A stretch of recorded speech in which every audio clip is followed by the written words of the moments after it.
Hi friends, my name is Crystal and I'm from Korea. Please like and subscribe. When my mom was pregnant with me, so was her best friend. When our kids are born, they'll be buddies just like us. And Ben and I were. Growing up, he was my pal. One time Ben and I were playing and he was running after me. Then he accidentally nudged me and I fell down the stairs. I hit my head, but before I could cry, Ben started wailing. "No, Crystal! Oh my God! It's all my fault! Does it hurt? Let me pick you up.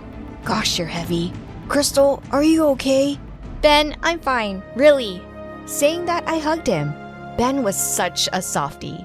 I did get a small Harry Potter-like scar on my forehead, but I didn't blame Ben. He was the best and I wished we'd always be together.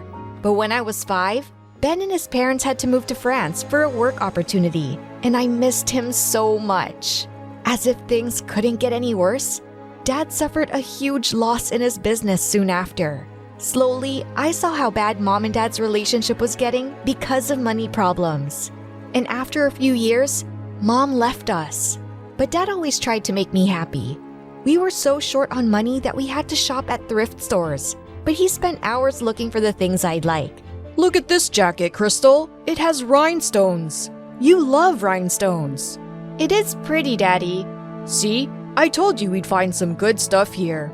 Since I was a good student, I got a scholarship at my school and relieved Dad of that burden. I worked hard and was a top student. I needed to keep the scholarship. And when I was in the 10th grade, something awesome happened. Ben and his parents had returned to town and moved into a big mansion. And seeing Ben on the first day of school after summer vacation, my heart started beating fast. And then he swept me into his arms. "Crystal, oh my God, you haven't changed a bit." "But you have.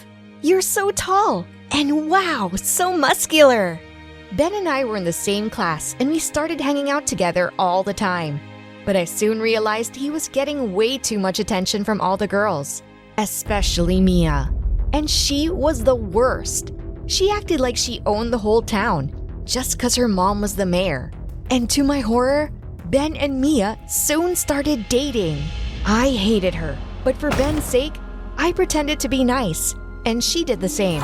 She acted like a saint in front of Ben, but not when he wasn't around. She'd do petty things like pull out the chair when I was about to sit, and she would always comment on my clothes and appearance. I'm saying all this for your benefit. No one likes a girl who looks so poor. I'd rather be poor than a jerk like you. Gosh, what did Ben ever see in that witch? One time for lunch, Ben had gotten the yummiest pizza and we were enjoying it when Mia came and hugged him tight. "Oh, I missed you so much in art class. Why didn't you join it, Benny Wenny?" "You know I'm a science guy, babe. Here, wanna have some pizza?" She refused, and then Ben packed the leftovers and told me I should take them home because he was full. Dad and I never ordered out much, and I was happy to share it with him.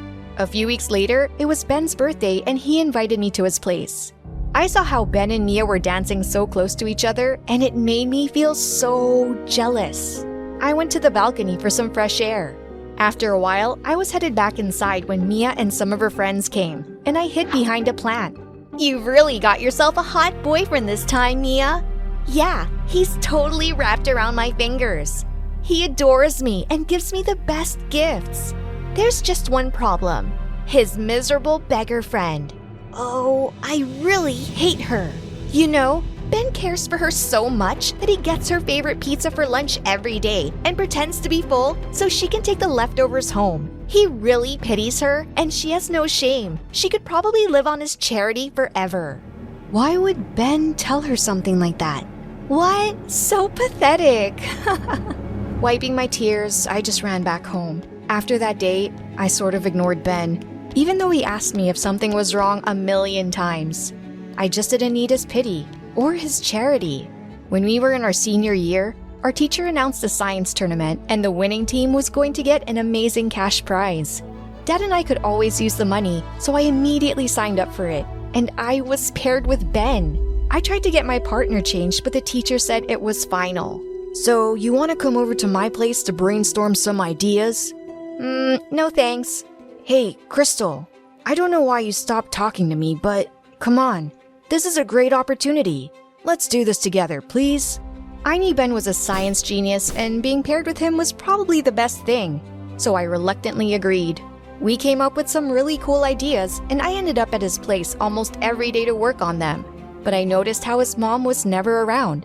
A few times I asked about her, but he'd always ignore the question. But one time, Ben and I were at a park near his home, and he asked me the strangest question ever. Crystal, do you ever miss your mom? Does she call you? How does it feel to live with just one parent? I never really thought about it. I guess it's not so bad knowing how much my dad loves me. It's not exactly a secret that we don't have much money, but he goes out of his way to make me happy. I don't know how to live with two parents, but the one I have, I love to bits. That's really sweet. I asked because, well, my mom, she isn't well. She's going through treatment. Sometimes it's really hard to see her like that. Oh God, Ben, I'm so sorry. I didn't know he was going through such a rough time. Crystal, why'd you stop talking to me?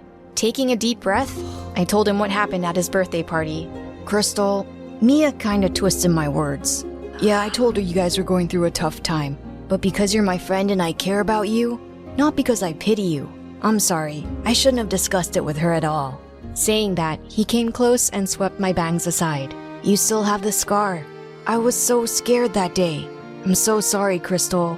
Hey, it was a long time ago, and it kind of reminded me of you when you were away. Ben looked at me like he might kiss me, but he suddenly snapped his fingers. Bazinga! I just got a brilliant idea for our project! And he sure did. Just a few more adjustments and our model worked. We came first at the science competition, and Ben gave all the prize money to me, saying I did the hard work. It wasn't true, and I knew he was just being kind. Why did such a nice guy have to be with Mia? But then Ben told me one day that he was gonna break up with Mia soon. My heart was jumping with excitement, but I pretended to be sad. And when Ben broke it to Mia, the girl had a complete meltdown. She took a bat and smashed all the notice boards around the school. During her psycho rampage, Mia suddenly spotted me and was coming right at me. But Ben stepped in between. Stop making a fool of yourself, Mia. It's over. You're doing this because of her? Because of this poor, ugly bimbo? Crystal's my best friend, and she's special to me. Don't insult her again. Mia stomped off furiously, and I was left dazed. Ben just said I was special to him. Whoa! I was on cloud 9, and I just needed to confess my love to my best friend. I didn't have the guts to say it to his face, and we didn't have phones, so I wrote him a letter. Dear Ben, I saw you for the first time in kindergarten, and I've had a crush on you since. What I really want to tell you is that I love you. A lot. Crystal. During recess, I slipped the note in Ben's bag, but for some reason he got called to the principal's office in the last period. I kept wondering if he saw the letter, and when I got a reply the next day in my locker, I almost had a heart attack. Dear Crystal, I love you too. I was gonna tell you, but I didn't have the courage. Let's meet at our spot tonight. I can't wait to kiss you. Ben. It was like all my dreams were coming true. Wearing a new dress, I went to the park and waited for Ben. I was so excited and nervous. But suddenly, I felt someone pull my hair and I landed on my butt. Mia!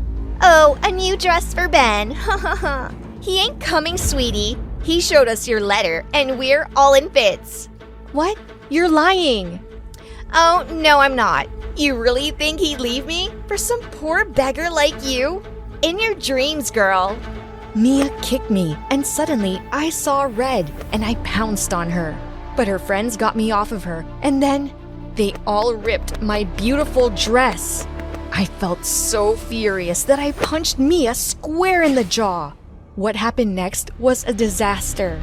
Mia called her mom and made up a whole story about how I attacked her for no reason. And her mom made a case of assault against me and actually sent me to juvie for 2 months. My dad was devastated, and so was I. Even worse, Ben never showed his face. Not once. Coward! As soon as I got out, Dad and I left town. After weeks of interviews, Dad finally ended up finding a decent job, and I worked as a waitress too while I studied in a community college. 4 years later, I graduated with a law degree at the top of my class.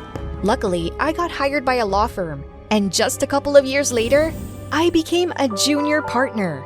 One day, I read a piece of news that filled me with joy. Mia's mom had been arrested for corruption during her time as mayor. The whole family was being publicly humiliated. They deserved it. Sometime later, my firm asked me to set up an office in my old town, and I was kind of glad to return. I wanted to show everyone what I'd made of myself. One day, I was busy doing some paperwork when Mia walked into my office, asking me for a job. Please, Crystal, help me. No one in this town wants to hire me or my family for anything. I know I was mean to you. Cruel. You were cruel to me. Yes, cruel and terrible. Please, please forgive me. After Mia begged for a job for days, I finally let her be my personal assistant, and she had to do literally everything I asked. I really made her suffer. For a while it was fun, but then it wasn't. Seeing her qualifications, I gave her a higher position. Wow, I don't know what to say. Thank you. And this means you've forgiven me? No, not really, but I'm trying to be a better person. Better than people were to me. Crystal, I never wanted things to go so far. With you going to juvie and everything, Mom just got carried away. I'm really, really sorry. After that day, Mia was always nice to me, and so was I. I just didn't want to hold grudges. But one day, as I was walking out of a coffee shop, I bumped into a guy. It was Ben. Oh my God, Crystal? I've missed you. We need to talk. Suddenly, the memory of him giving my letter to Mia came rushing back. No, stay away from me. But the next day, there were tons of roses in my office and a note from Ben telling me how he wanted to meet at our spot. What a jerk. But this kept happening every day for a week. One day, I got so frustrated that I started throwing them out the window. But Mia stopped me. Crystal, I need to tell you something. And it's gonna make you hate me even more, but I have to. Ben is completely innocent. What are you talking about? Ben never got your letter. I stole it from his bag, and I lied that he showed it to me. I made all of that up. And he never showed up to see you because, well, he'll tell you everything. And again, I'm terribly sorry. I drove to our spot in the park and saw Ben sitting on the swings, and I gave him a chance to explain. Turns out, the day I put the letter in his bag, Ben got the news that his mom had suddenly gotten much sicker, and he flew to France with her for some treatment. He stayed there the next 3 months, and he said he called my place and wrote me letters, but he never got a reply. And when he returned, I'd already left town. I looked for you a lot, but I had no idea where you were, or why you'd left without a word, till Mia reached out to me some weeks ago and explained everything she did. She just told me everything too. I'm so sorry about your mom. I'm sorry I left without giving you a chance to even explain. It's all in the past. There's only one thing I need to say to you now, Crystal. The thing is, I've always loved me. Yes, I've always loved you too, Ben, since forever.